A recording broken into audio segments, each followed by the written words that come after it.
It's no secret that the life Canadians have lived for decades is deteriorating, and it's no longer accessible to most people. The constantly increasing quality of life that we've experienced from generation to generation seems like it's reversing, and many Canadians can no longer recognize the country that they live in, especially when comparing it to the country that they were born in. The question is this the result of decades of well-meaning but faulty policies all compounding on top of one another, bringing us to the situation we're in today?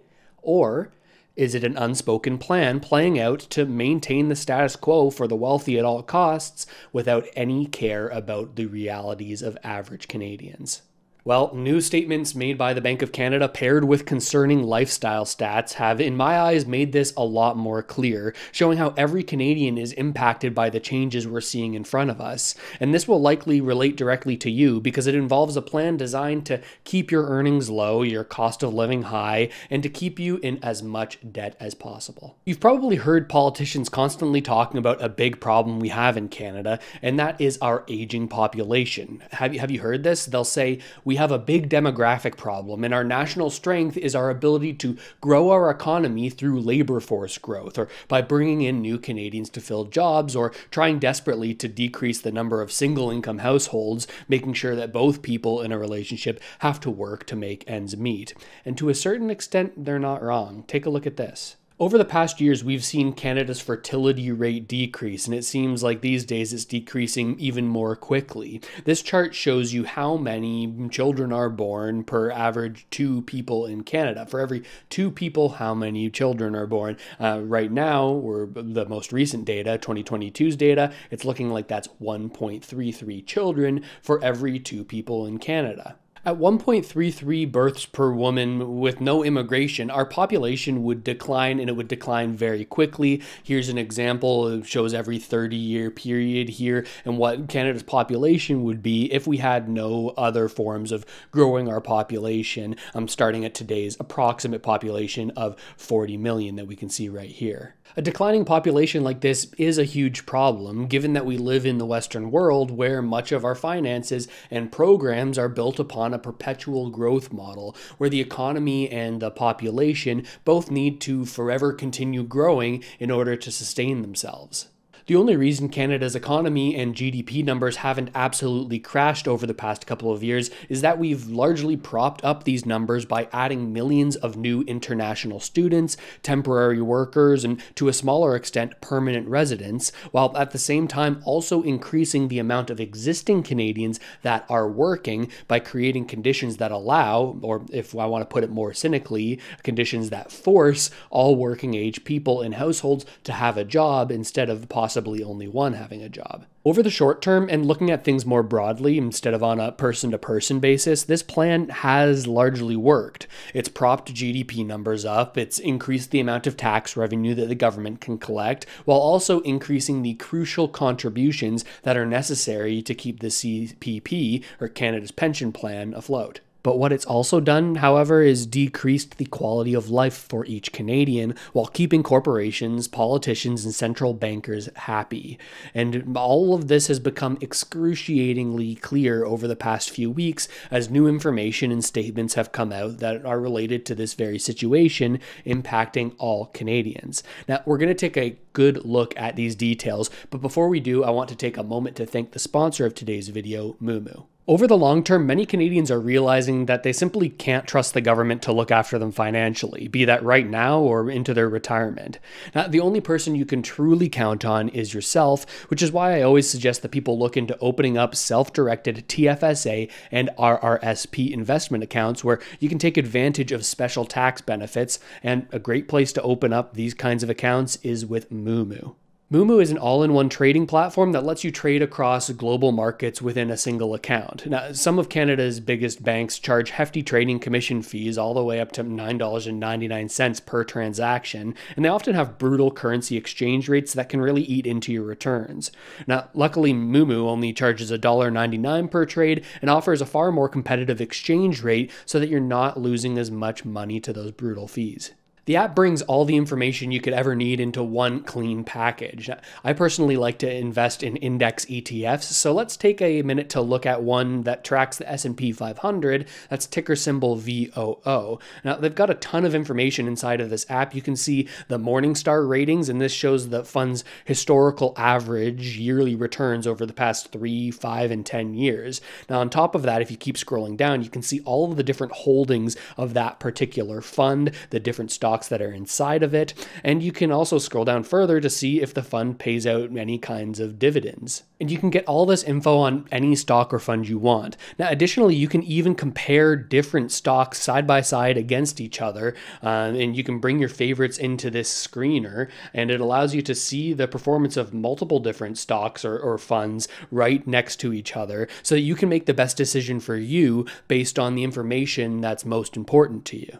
So take advantage of this promotion by using the link in the description to register, then deposit an eligible amount, and then receive $2,000 in commission rebates, a 2-month 6% APY idle cash booster, and a cash voucher of up to $200. And thanks again to Mumu for making videos like these possible. So despite the long-term challenges that we legitimately face due to our low birth rate, our leaders have chosen a short-term quick fix of economic stimulus via rapid population growth to sort of just kick the can down the road.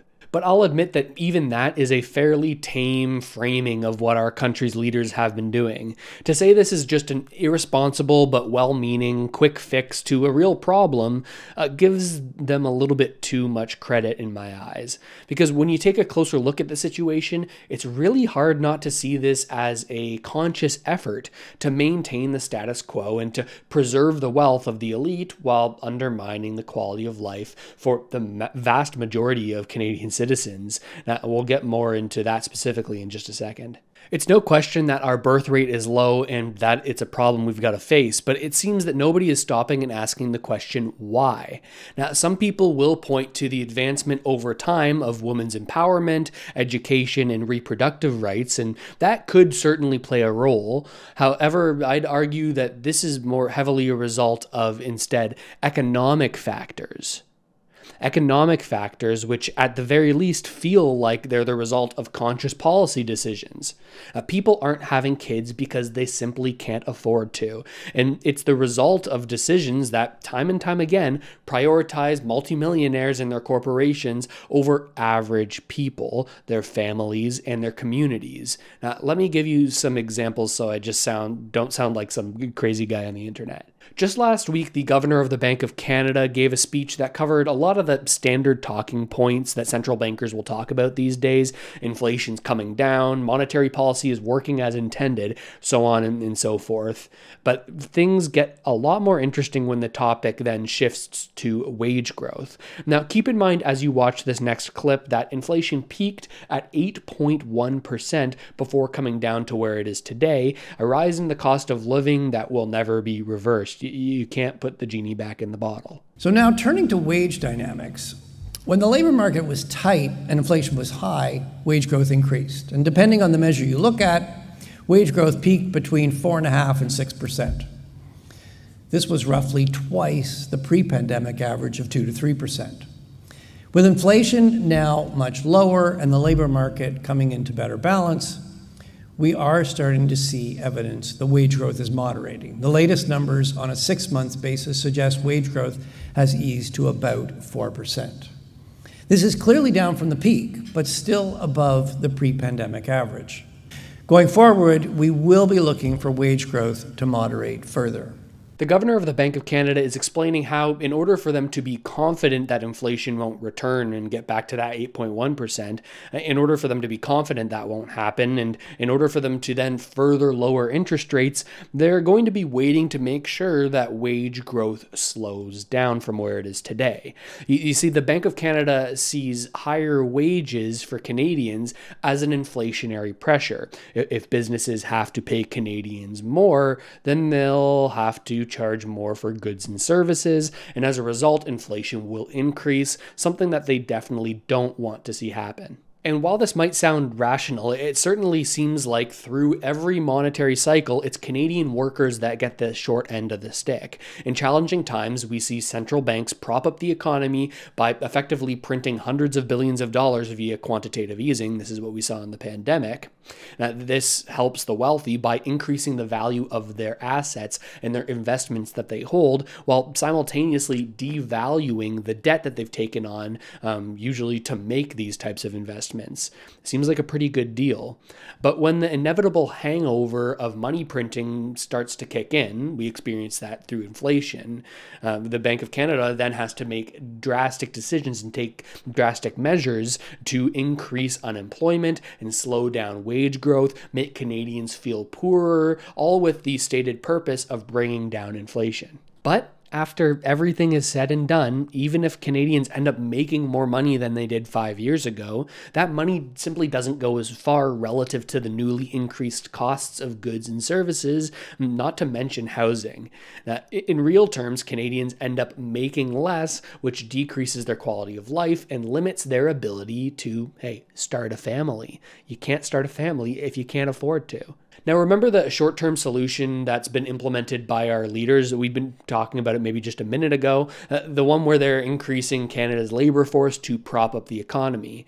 If it wasn't obvious before, this also makes life less affordable for Canadians for both sides of things. It increases the cost of living by adding more demand for goods, services, and housing to the economy, while at the same time also allowing corporations to pay their employees less as a result of the increased amount of workers. Corporations can pay their employees less when there are more people to hire, right? You don't have to offer as high a wage to entice them to work for your business. Now, it's very hard not to see this as wage suppression. For years, corporations have been taking advantage of dodgy temporary work permit programs, exploiting well-meaning foreign workers while eliminating opportunities for existing Canadians who are just out there looking for work.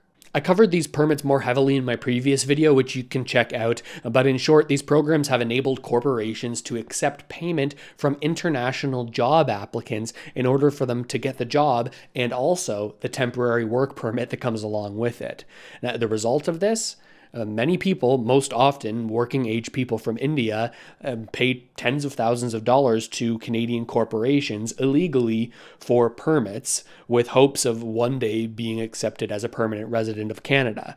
The reality? They've been exploited and they probably never will be a permanent resident. Meanwhile, the most recent employment numbers just came in and more Canadians are having challenges finding work, with the unemployment rate hitting 6.4%, and that's about 1% higher than it was just 1 year ago. So it's more expensive to live, wages aren't keeping up with the growth that we're seeing in expenses, and fewer Canadians are having children as a result.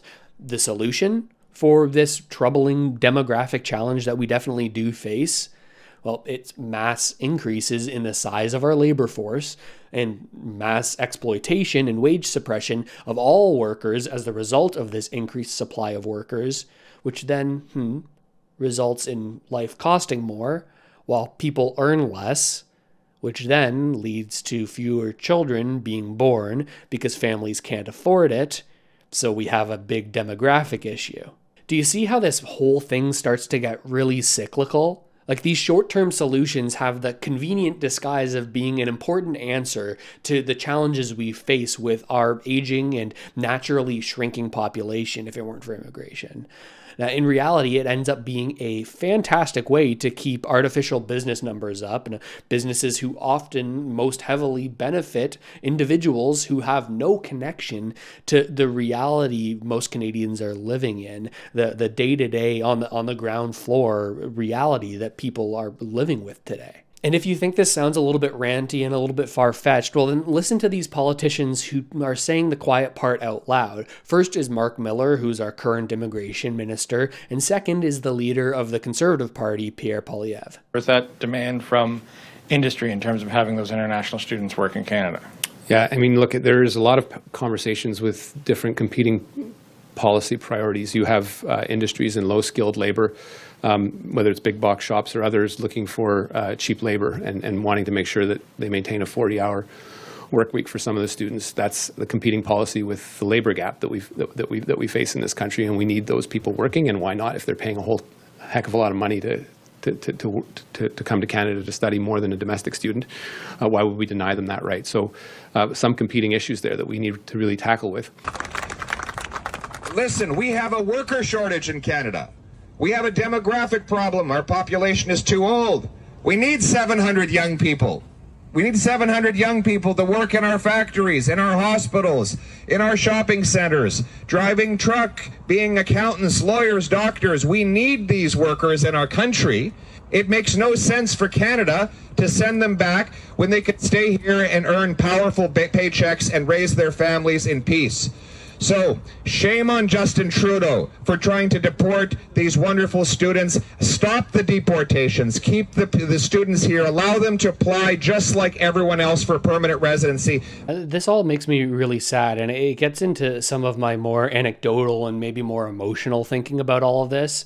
It feels like this is all ultimately an attack on and weakening of traditional families and communities and ways of life. Now, don't get me wrong, I'm all for individual freedom for all Canadians to pursue careers they're interested in and to make the choices that are right for them.